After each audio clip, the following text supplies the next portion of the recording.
I thought catching my wife cheating was the worst thing that could happen to our 21-year marriage. I was wrong. The email she sent me a year after our divorce revealed a betrayal so devastating. It made me question everything I thought I knew about the woman I'd share my life with. My name is Neil Whitman. I'm 52 years old, and up until 3 years ago, I thought I had it all figured out.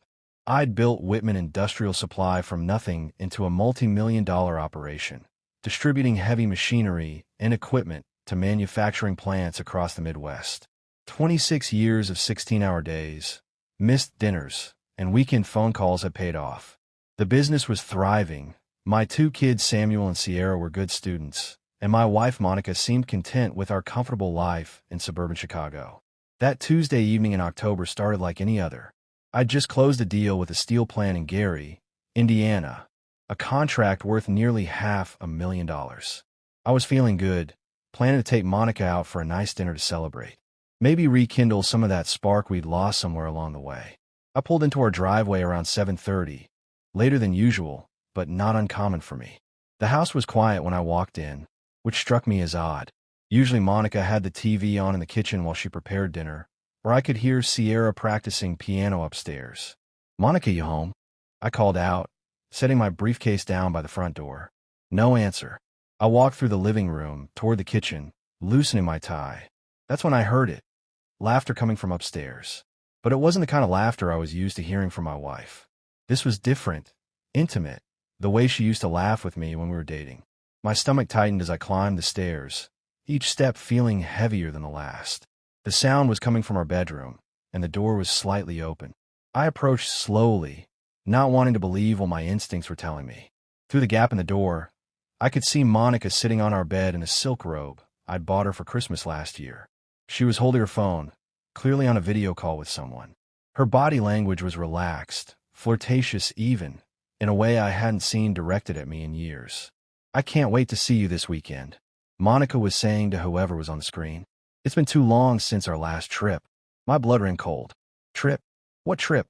"I know, baby," came a man's voice through the phone speaker. "I've been thinking about you constantly since Chicago." Chicago. The business conference she'd attended last month. The one where she claimed to be networking with potential vendors for her interior design consultancy. I stood frozen in the hallway, watching my wife of 21 years flirting with another man in the bed we shared. She hadn't noticed me yet, too absorbed in her conversation to sense my presence. "Monica," I said quietly, pushing the door open wider. She spun around so fast she nearly dropped the phone, her face going white as she saw me standing there.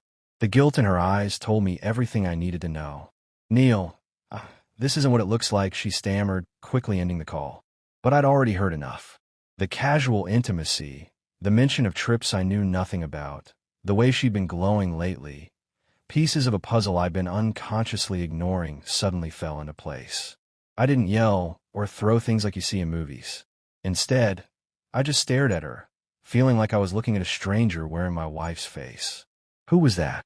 I asked, my voice surprisingly calm. Monica clutched her phone to her chest, her mouth opening and closing without any words coming out. That silence told me everything. I walked out of that bedroom without another word. There was nothing Monica could say that would make sense of what I just witnessed, and I wasn't about to give her the chance to spin more lies. I went straight to my home office and poured myself 3 fingers of bourbon. My hands were shaking as I lifted the glass to my lips. 21 years of marriage, and I'd caught my wife red-handed with another man. The worst part wasn't even the betrayal itself. It was realizing how long I'd been living in a fool's paradise. Around midnight, Monica knocked softly on the office door. "Neil, we need to talk," she said through the wood. "No, we don't," I replied, not looking up from the financial reports I was pretending to review. She opened the door anyway and stepped inside, now dressed in jeans and a sweater. Her eyes were red, but I couldn't tell if it was from crying or just exhaustion. "What you saw tonight, it's complicated," Monica began. I finally looked up at her. "Complicated? You were half-naked talking to another man about trips I didn't know you'd taken. Seems pretty straightforward to me." Monica sat down in the chair across from my desk without being invited. "You don't understand the situation we've been in, Neil. We haven't been happy for years. I set down my glass harder than necessary. Don't drag me into your justification for cheating. When's the last time we went out together? Monica shot back. When's the last time you asked me how my day was? You come home, eat dinner in silence, and disappear into this office until bedtime. I stood up, feeling my temper rising. I've been working my rear end off to provide for this family. Every 16-hour day, every missed dinner, every weekend phone call was for you and the kids. Providing isn't the same as being present, Monica said, her voice getting sharper. I needed a husband, not just a paycheck. So you found one somewhere else. I walked around the desk to face her. How long has this been going on? Monica looked away. It started as just talking. Online. About 6 months ago. 6 months. I felt like I'd been punched in the gut. And the trip to Chicago. That's when we met in person for the first time, she admitted. Jesus, Monica. I ran my hands through my hair. Do you have any idea what you've done? To us? To Samuel and Sierra? The kids don't have to know anything, Monica said quickly. We can work through this. Go to counseling. I made a mistake, but dash. A mistake. I interrupted. A mistake is forgetting to pick up milk. This was a choice. Multiple choices over 6 months. Monica stood up, tears starting to flow now. I know I hurt you, but I was lonely. I felt invisible in my own marriage. You were invisible because you chose to be, I said, my voice steady despite the rage building inside me. Instead of talking to me about problems in our marriage, you went looking for attention somewhere else. So what happens now? Monica asked, wrapping her arms around herself. I looked at this woman I'd shared my life with for over 2 decades, and I realized I didn't know her at all. The Monica I'd married would never have done this. But maybe that Monica had never really existed. Now you sleep in the guest room, I said. Tomorrow, we figure out what comes next. But deep down, I already knew what came next. Some betrayals can't be forgiven, and some trust, once broken, can never be rebuilt. The next morning, I called my attorney before Monica even woke up. Richard Steinberg had handled my business contracts for years, and I trusted him to be straight with me. Neil, I'm sorry to hear this, Richard said over the phone. How long has this been going on? At least 6 months that I know of. I replied, sitting in my office with the door locked. But I'm starting to think it might be longer. What makes you say that? I've been thinking about that all night. There were signs I ignored. Late nights, working on design projects. Weekend trips to visit clients that seemed excessive. She's been distant for over a year now. Do you want to try counseling first? Richard asked. No, I said without hesitation. I caught her red-handed. Richard, there's no coming back from this. After hanging up with Richard, I did something I probably should have done months ago. I started paying attention to details. Monica's credit card statements, her phone bills, her calendar. What I found made my blood boil. Hotel charges in Chicago. Запрошуємо на безкоштовний онлайн-урок із заробітку на 3D-моделюванні персонажів, об'єктів та локацій для I didn't know about. Expensive dinners for 2 when she claimed to be eating alone. Phone calls to the same number lasting hours. Always when I was at work. But the real kicker was when I found receipts for lingerie I'd never seen her wear. Victoria's Secret, Fredericks of Hollywood. Hundreds of dollars worth of items that weren't for my benefit. When Monica came downstairs around 10, she found me sitting at the kitchen table with a stack of statements spread out in front of me. What's all this? She asked, pouring herself coffee. Your spending habits, I said, not looking up. Interesting reading. Monica's face went pale as she saw the hotel receipts. Neil, I can explain dash. Can you? I stood up, holding one of the receipts. The Marriott in Chicago, September 15th. You told me you were staying at the conference hotel. I was, Monica said weakly. The conference was at the Hyatt, I replied. I checked. Monica sat down heavily in the chair across from me. For the first time since this whole mess started, she looked defeated. How long? I asked. And don't lie to me anymore. I'm done with lies. 2 years, she whispered. 2 years. The betrayal hit me like a physical blow. Jesus, Monica. 2 years. It started online, she said, tears flowing now. Just chatting at first. Then video calls. The first time we met in person was last year. During your supposed sister's wedding in Detroit. I asked. Monica nodded, unable to meet my eyes. I felt something inside me shut down completely. This wasn't just an affair, it was a double life. For 2 years, she'd been lying to my face every single day. I want you out. I said quietly. Neil, please dash. Pack your things and go stay with your parents. I'll have Richard draw up separation papers. Monica looked up at me with desperate eyes. What about Samuel and Sierra? What about them? I asked. You should have thought about them before you decided to destroy their family. Samuel was the one who figured it out first. At 17, he was sharp enough to notice the tension in the house and smart enough to put the pieces together when he overheard part of a phone conversation between Monica and her mother. He cornered me in the garage Saturday morning while I was working on my truck, something I did when I needed to think with my hands. Dad, Samuel said, leaning against my workbench, is Mom having an affair? I stopped what I was doing and looked at my son. He had my eyes, but Monica's stubborn chin, and right now he looked older than his 17 years. What makes you ask that? I said carefully. Come on, Dad, Samuel replied. She's been staying at Grandma's for 3 days. You look like someone died. And I heard her on the phone yesterday, apologizing to someone named Nash. Nash. The name hit me like a punch to the gut. So that was his name.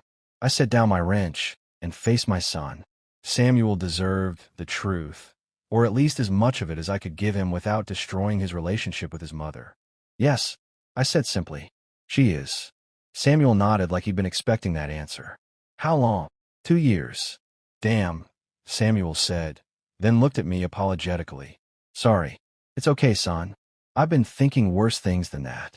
We stood in silence for a moment, both of us processing what this meant for our family. What happens now? Samuel asked. I don't know yet, I admitted. Your mother and I are going to separate. Probably divorce. But that doesn't change anything between you kids and us. Sierra doesn't know yet, does she? Samuel asked. No, and I'd rather tell her together with your mother when the time is right. Samuel picked up one of my tools, turning it over in his hands. I'm not surprised, about Mom. That caught me off guard. What do you mean? She's been different the last year or so, Samuel explained. Happy in a way that didn't include us, if that makes sense. Like she had some secret that made her smile. My son's observation stung because it was so accurate.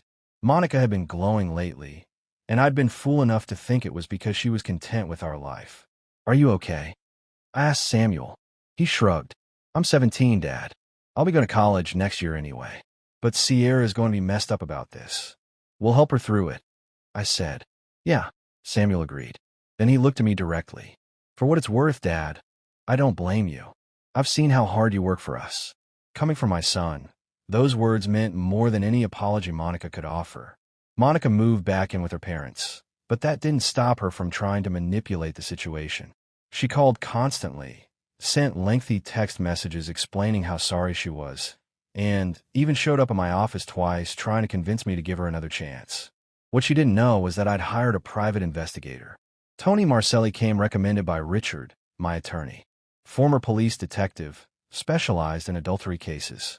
Within a week, he'd uncovered more than I'd bargained for. Your wife's been busy, Tony said, sitting across from my desk with a thick folder in his hands. This Nash character, his full name, is Damian Cross. He's 38, divorced, works in medical equipment sales. How do they meet? I asked. Online dating site, Tony replied. She created a profile 2.5 years ago using her maiden name. 2.5 years. Even longer than I'd thought.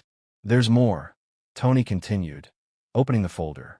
Bank records show she opened a separate checking account 18 months ago. She's been funneling money from your joint account, small amounts, but consistent. About $2,000 a month. $2,000. I felt my blood pressure rising. What's she been using it for? Hotels, restaurants, clothes, gifts for him, Tony said. And there's something else you need to see. He handed me a photograph that made my stomach drop. Monica and Damian Cross at some restaurant, looking cozy and intimate. But that wasn't what shocked me. It was the timestamp. The photo was taken 3 weeks ago, after I'd already caught her and thrown her out. She's still seeing him. I asked. Never stopped, Tony confirmed. They met twice this week alone. I stared at the photo, feeling any remaining sympathy I had for Monica evaporate completely. She'd been begging me for forgiveness while continuing to see her lover behind my back. There's one more thing, Tony said. Cross has been married twice before. Both marriages ended due to his affairs. Your wife isn't his first rodeo. That evening, I sat Samuel and Sierra down for the conversation I'd been dreading. Your mother and I are getting divorced, I said gently. Sierra, my 14-year-old, started crying immediately. Is it because of us? No, sweetheart, I said, pulling her close. This has nothing to do with you or Samuel. Sometimes adults make choices that hurt the people they love. Samuel, who already knew the truth, put his arm around his sister. Mom made some bad decisions, Sierra. Dad's not the one who messed up. Can't you fix it? Sierra asked through her tears. Some things can't be fixed, I said, my heart breaking for her. But what won't change is how much your mother and I love you both. The next day, Monica showed up at the house while I was at work, and the kids were at school. When I got home, I found her going to my home office. What are you doing? I demanded. Monica spun around, holding some of my business files. I have a right to know about our finances. Our finances. I took the files from her hands. You mean the finances you've been stealing from for 2 years? Her face went pale. I don't know what you're talking about.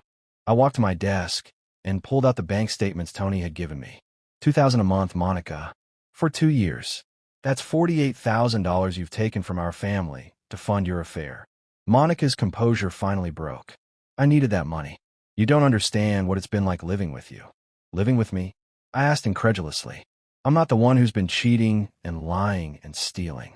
You're cold, Neil, Monica said, her voice rising. You come home, you eat, you work, you sleep. When's the last time you told me you loved me? When's the last time you gave me a reason to? I shot back. The worst part about Monica's betrayal wasn't just the personal devastation. It was the professional implications. She'd been handling the books for Whitman Industrial Supply for the past 5 years, and now I had to question everything. I spent the weekend going through every financial record, every invoice, every transaction she'd touched.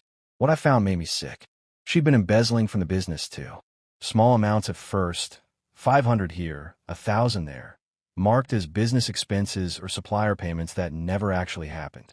Over 3 years, she'd stolen nearly $75,000 from the company. Monday morning, I called Richard immediately. This changes everything, Richard said after I'd explained what I'd discovered. Business embezzlement is a felony. She could face serious jail time. I don't want to destroy her, I said, but I can't let this slide either. You need to protect yourself and your business, Richard advised. File a police report. Document everything. If you don't take action, you could be seen as complicit. That afternoon, I had to have the hardest conversation of my life with my father-in-law, Vernon Pruitt. Vernon was 71 years old, a retired steel worker who'd always treated me like the son he never had. He'd helped me get my first big contract 20 years ago, and I respected him more than almost any man I knew. Vernon, I need to tell you something about Monica, I said when he answered his door. We sat in his living room, and I laid out everything. The affair, the stolen money, the lies. Vernon listened without interrupting, his weathered face growing harder with each revelation.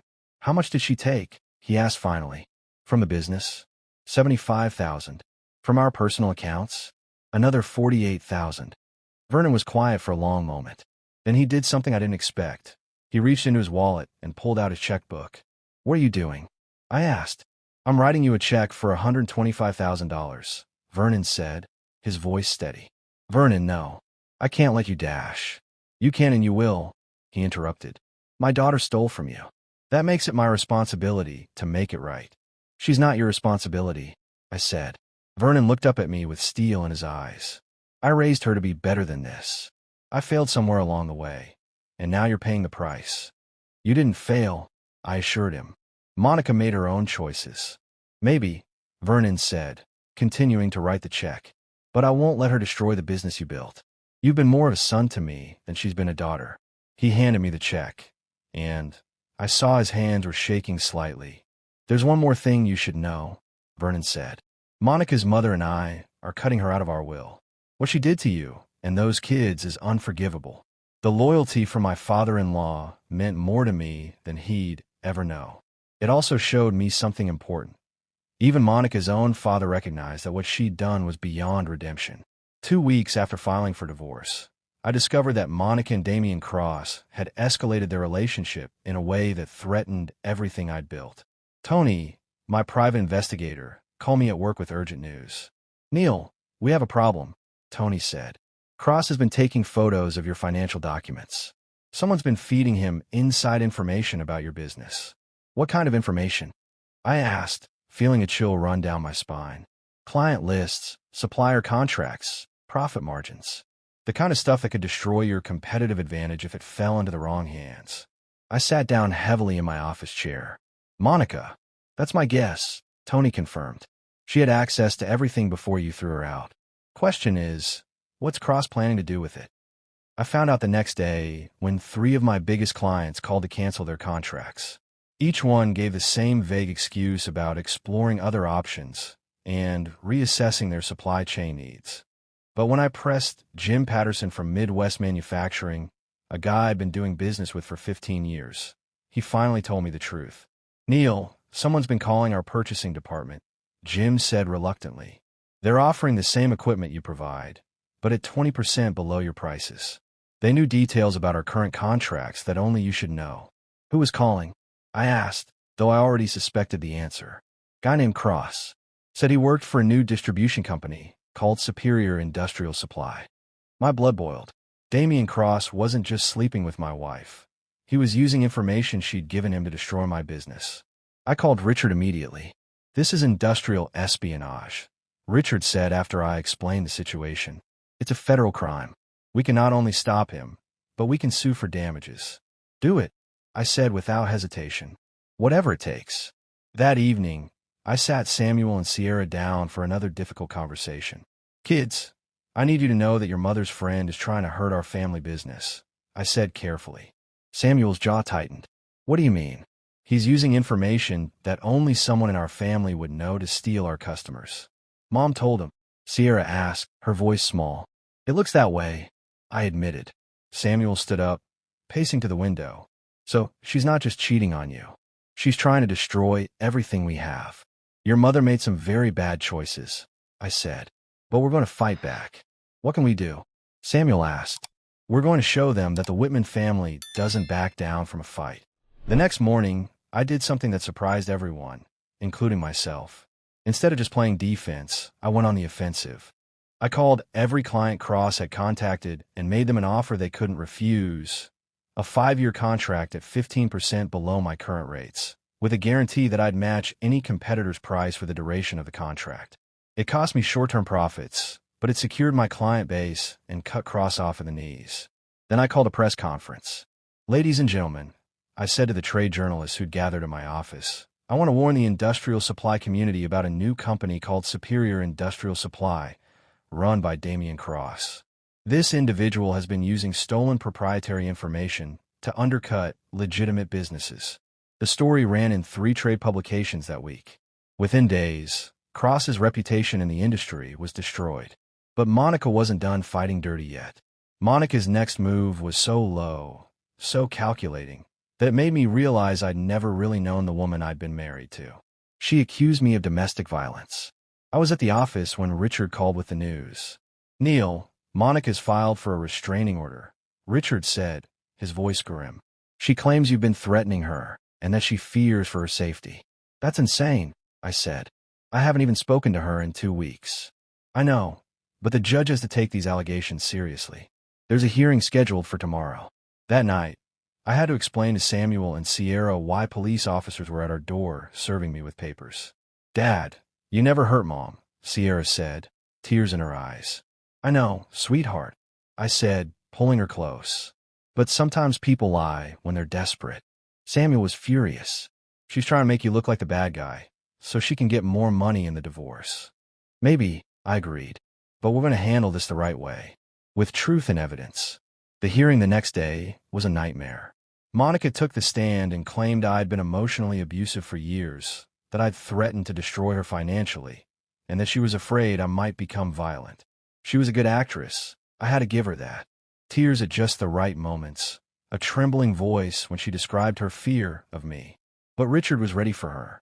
Mrs. Whitman, Richard said during cross-examination, isn't it true that you've been having an affair with Mr. Damian Cross for over 2 years? That has nothing to do with Dash. Please answer the question. Have you been having an affair? Yes, but Dash. And isn't it true that Mr. Cross has been using confidential information about your husband's business to steal his clients? Monica's attorney objected, but the damage was done. The judge could see what this was really about.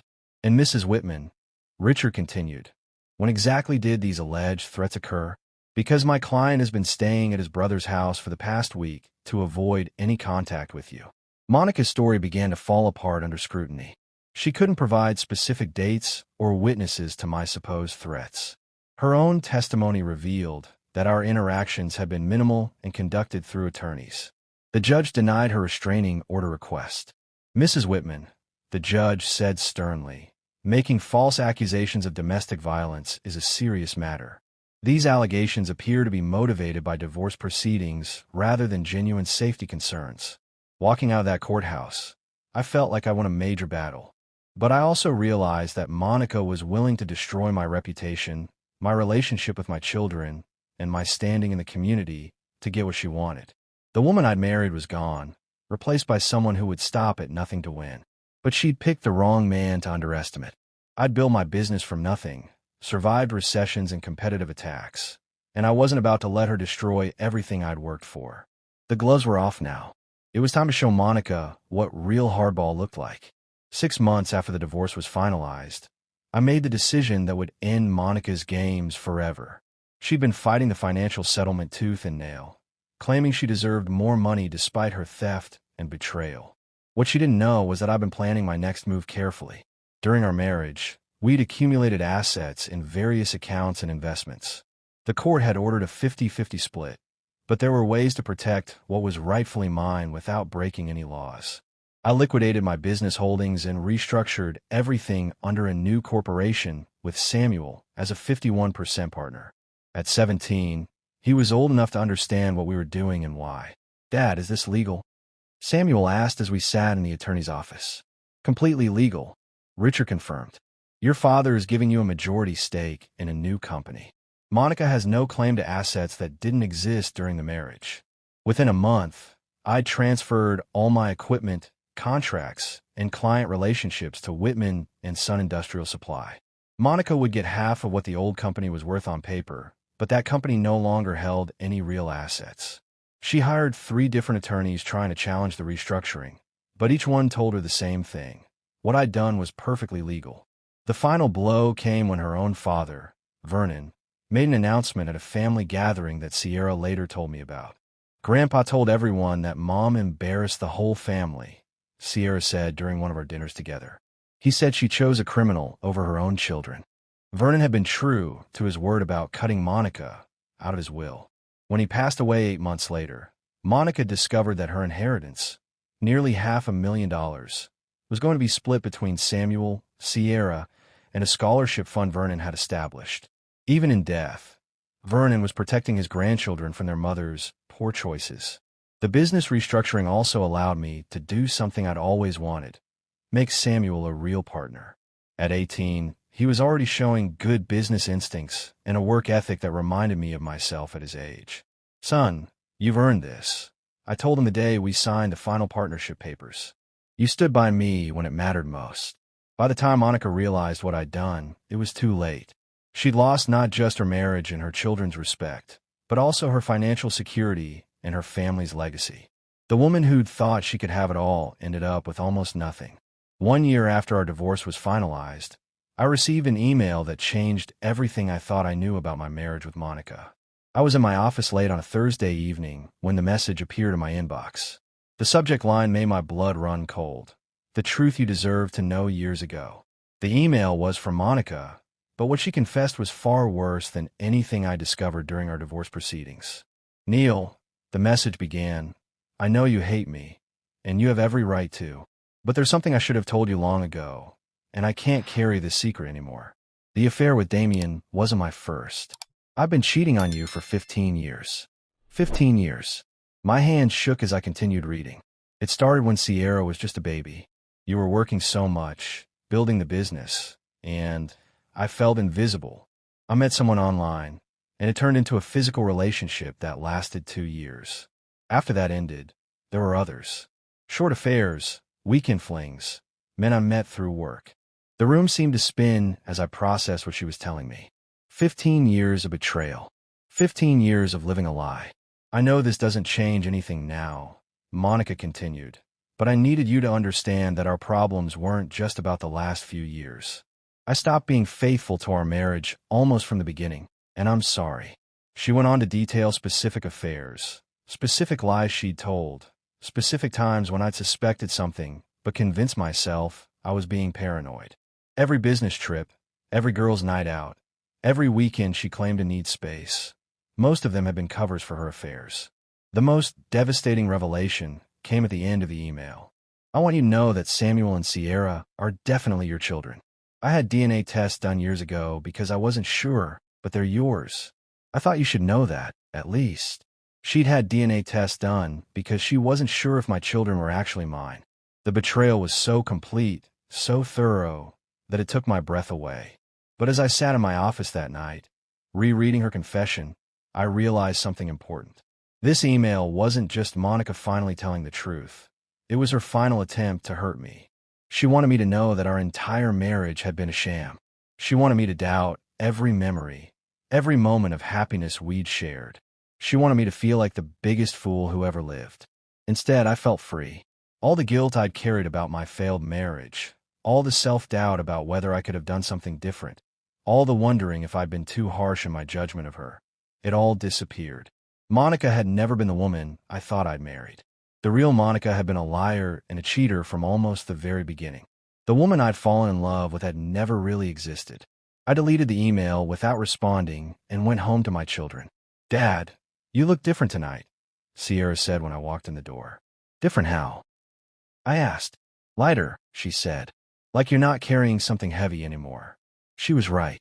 For the first time since discovering Monica's betrayal, I felt completely at peace with my decision to end our marriage. I'd fought for my children, protected my business, and refused to let her destroy everything I'd built. Some men might have been crushed by learning the full extent of their ex-wife's betrayal, but I saw it as the final proof that I'd made the right choice. Monica had thought she was delivering a killing blow with that email. Instead, she'd given me the gift of absolute certainty. I was better off without her. My children were better off without her. And our future was brighter because she was no longer part of it.